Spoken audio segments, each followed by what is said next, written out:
À tous, salut, bienvenue à ce live, c'est Amé de Otaku et je suis là comme chaque semaine pour vous présenter toutes les sorties manga au Québec.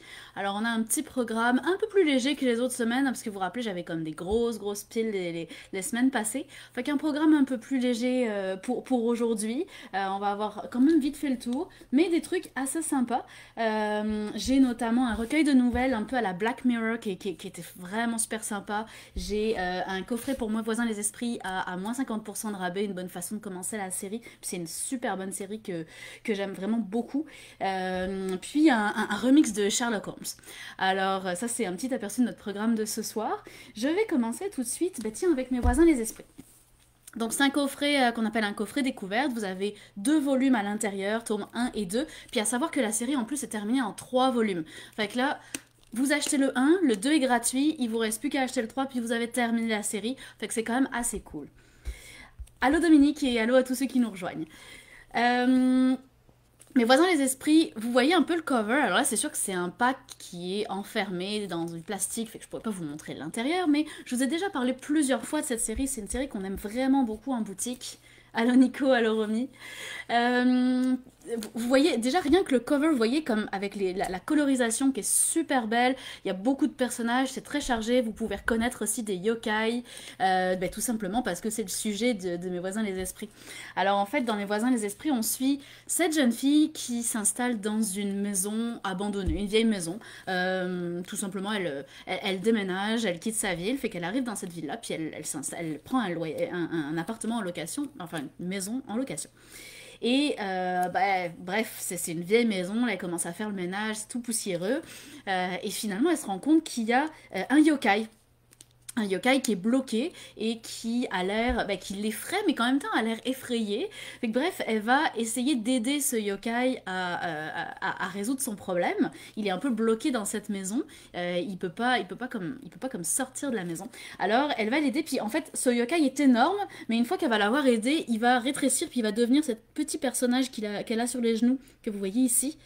Il va être tellement reconnaissant qu'il va juste plus vouloir partir finalement. Alors il va devenir un peu son ami, ça tombe bien parce qu'elle connaît vraiment personne.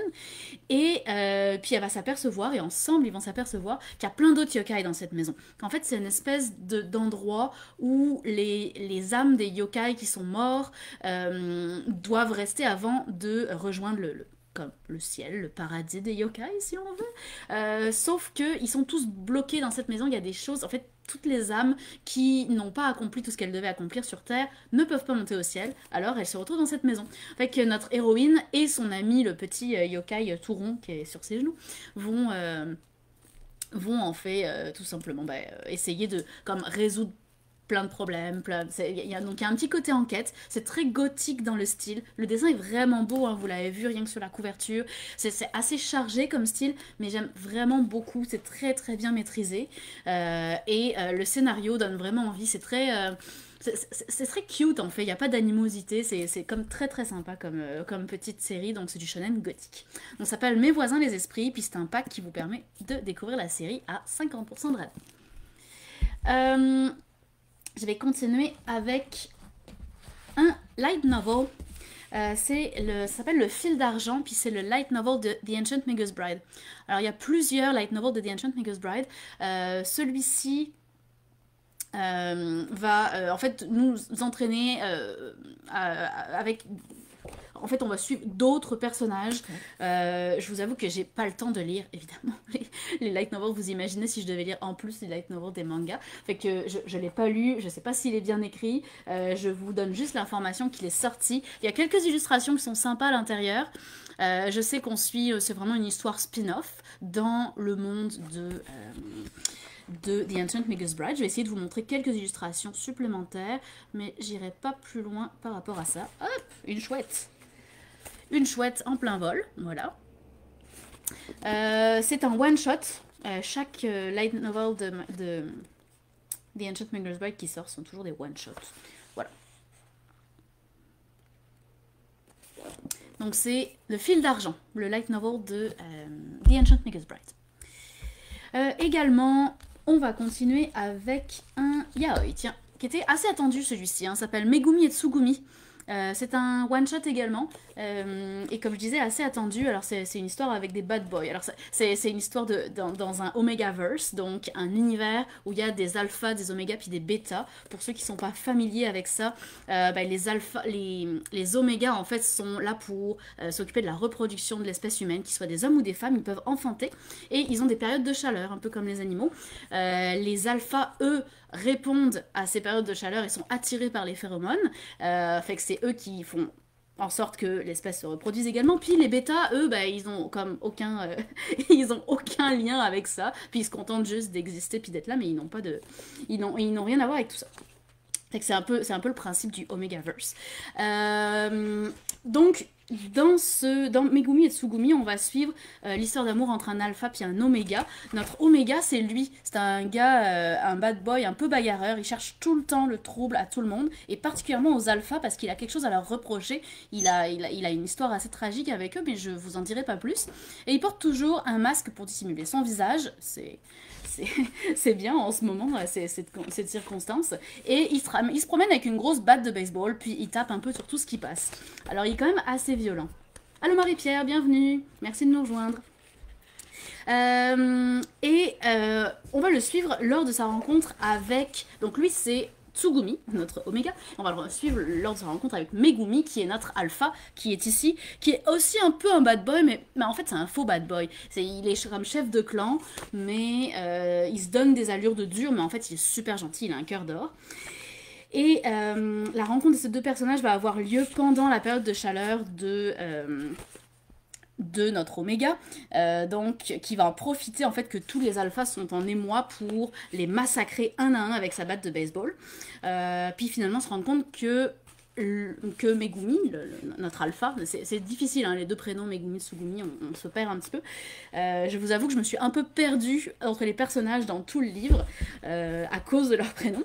Mais en tout cas, donc il va se rendre compte que finalement cet alpha a un cœur d'or et que il n'est pas là pour discriminer les omégas, et donc ça va un peu les rapprocher, puis il va y avoir une histoire sentimentale qui va débuter par rapport à ça. C'est un yaoi qui est réservé à un public 16 ans et plus, et c'est un one-shot, donc ça s'appelle Megumi et Tsugumi. Et je continue avec un shonen un peu étrange qui s'appelle Moi Sherlock.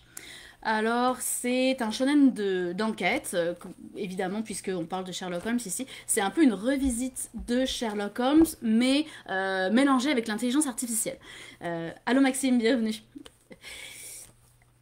En gros, Sherlock est un androïde qui est le fruit de l'imagination et de la créativité d'une scientifique de génie qui est vraiment une pointure dans le domaine de l'intelligence artificielle.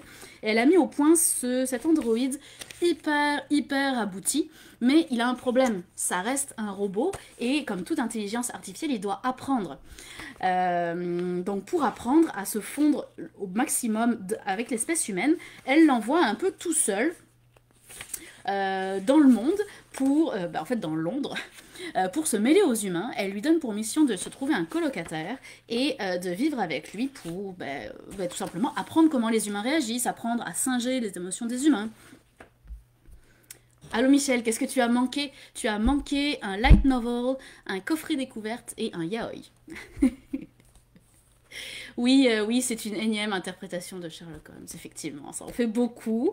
Celle-ci sort un peu de l'ordinaire avec le côté Android, mais c'est sûr que si on est fan, elle n'a pas grand-chose à voir avec les autres adaptations, c'est ça que j'ai trouvé quand même intéressant. On récupère le nom de Sherlock Holmes, mais ça divague quand même beaucoup, puis on ne suit pas vraiment l'histoire originale, fait que si on oublie le fait qu'on se base sur les noms des personnages de Sherlock Holmes, ça n'a plus grand-chose à voir. Alors, notre androïde Holmes se rend dans un bar malfamé et trouve le plus grand raté de Londres en la personne de John Watson. Et va en fait lui proposer tout simplement d'être son colocataire et de devenir son ami. Ce à quoi John Watson répond qu'il n'est pas du tout intéressé, mais finalement les circonstances vont faire qu'ils vont finir par finalement faire cette colocation, devenir amis, et puis ils sont très entreprenants, les deux ils sont très entrepreneurs, et ils veulent monter une affaire d'enquête. Alors, la collaboration entre les deux amis commence et tout simplement ils vont résoudre des enquêtes, donc c'est assez épisodique, mais ça fait toujours intervenir des éléments d'intelligence artificielle, donc il y a un petit côté science-fiction qui est très sympa. Au niveau du dessin, j'ai trouvé ça quand même assez sommaire et j'ai trouvé assez regrettable et également assez original pour le coup, qu'il y ait beaucoup de fanservice. Dans les shonen comme ça d'enquête, c'est pas souvent qu'on a recours au fanservice, puis là j'ai trouvé que l'utilisation était quand même un petit peu abusive. Je vous montrerai pas les scènes de fanservice, je fais toujours attention à ce que je montre à l'écran, mais j'ai bien accroché à l'histoire, mais le fanservice m'a empêché de trouver ça tellement très intéressant. Donc évidemment on va retrouver Moriarty, notre grand méchant de toujours. Donc on surfe un petit peu sur la vague et ça s'appelle Moi Sherlock. Et voilà. Je continue avec la dernière publication des éditions IMHO BD. Alors c'est peut-être pas une maison d'édition que vous connaissez, c'est une maison d'édition qui fait que du ultra underground, souvent du seinen, tranche de vie, et là on est en plein dedans. Alors ça s'appelle Nori. Qui est en fait le diminutif de Noriko, et Noriko c'est la petite fille qui est l'héroïne, et en fait c'est des histoires courtes qui mettent en scène cette héroïne.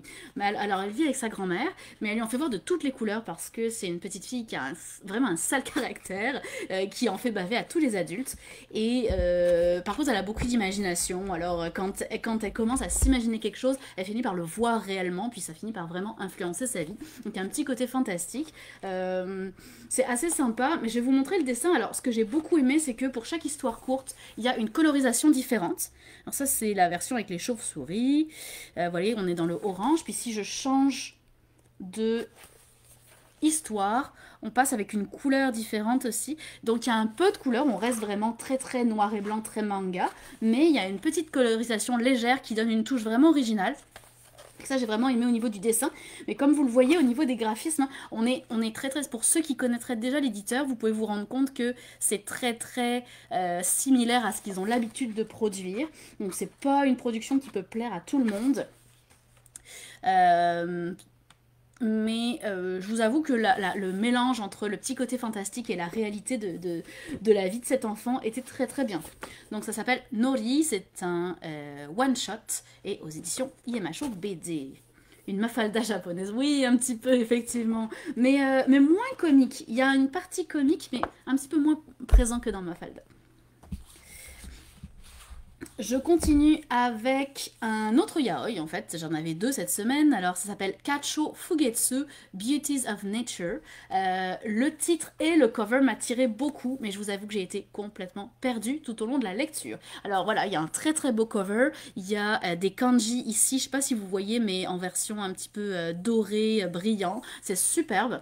C'est une auteure qui a beaucoup écrit et qui a pour habitude de multiplier les personnages, elle aime ça comme qu'on suive plusieurs scènes avec plusieurs couples ou plusieurs personnages qui n'ont rien à voir les uns avec les autres, puis qui de temps en temps vont se croiser. Et c'est très intéressant comme concept, mais là pour le coup, j'ai trouvé qu'on s'y perdait vraiment trop. Alors c'est un tome 1, ça va être une série, donc peut-être que au fur et à mesure de la lecture, on va s'habituer à tous ces personnages, puis qu'on va apprendre à les connaître et que ça va aller mieux. Mais je vous avoue que là, j'étais un peu perplexe. Alors, c'est réservé aux 16 ans et plus. On suit un jeune homme qui a perdu son grand-père. Le grand-père a légué une maison dans un petit village de montagne / campagne. Et donc, il déménage, il va habiter dans la maison de son grand-père, puis il se trouve une petite job dans la ville du coin. Sauf qu'il va se rendre compte rapidement que cette maison, comme c'est une vieille maison, puis qu'elle est à la campagne, qu'elle a été inhabitée, elle est remplie de bibites. Alors il y a des insectes partout, des araignées, des scolopendres, des cafards, tout ce que vous voulez. Et lui, il déteste les insectes. Et le comble va arriver au moment où il va prendre sa douche, il y a une bibite qui va comme lui tomber dessus. Fait que là, il va comme jaillir de la douche en panique, en hurlant. Il va sortir de la maison parce qu'il veut plus jamais mettre les pieds dans cette maison pleine d'insectes. Et sans se rendre compte qu'il est complètement nu puis couvert de savon. Et il va tomber sur son voisin qui est un médecin gay qui est bien content d'avoir un homme nu qui lui tombe dans les bras et qui va un petit peu le recueillir chez lui, et de là va partir la relation. Mais comme je disais, on va suivre vraiment plein de personnages. On suit en fait dans ce premier volume, on suit notre personnage principal qui a peur des insectes, puis deux couples différents qui finalement se croisent à un moment donné. Donc, comme je disais, beaucoup de personnages. Alors, c'est très bien dessiné, c'est super beau, mais on s'y perd un petit peu dans le scénario. Fait que, à voir pour la suite. Donc, ça s'appelle Kacho Fugetsu Beauties of Nature. Oh, Beauties of Nature. J'ai pas eu un très bel accent sur ce coup-là, hein. Comme d'hab. Je continue avec mon isekai de la journée, de la semaine. Je suis un assassin et je surpasse le héros. Vous avez les deux premiers volumes qui sont sortis en même temps. On est dans un isekai très très classique du genre, avec un style graphique très simpliste qui m'a un petit peu déçu, je vous avoue. Souvent en isekai on a quand même des dessins quand même bien travaillés. Là on est un petit peu en dessous de ce qui se fait d'habitude. Scénario classique comme je vous le disais, donc un élève de cégep qui se retrouve basculé avec toute sa classe dans un monde de fantasy, un monde médiéval, et où le roi de ce pays leur annonce que c'est eux qui leur ont fait venir pour les aider à se débarrasser du roi démon qui menace d'éradiquer tous les humains de cette planète. Enfin, de cette planète ou de ce monde. Ce qui se passe, c'est que l'un d'entre eux a été élu comme le héros. Et tous les autres ont eu des compétences qui leur ont été attribuées, mais des compétences moindres.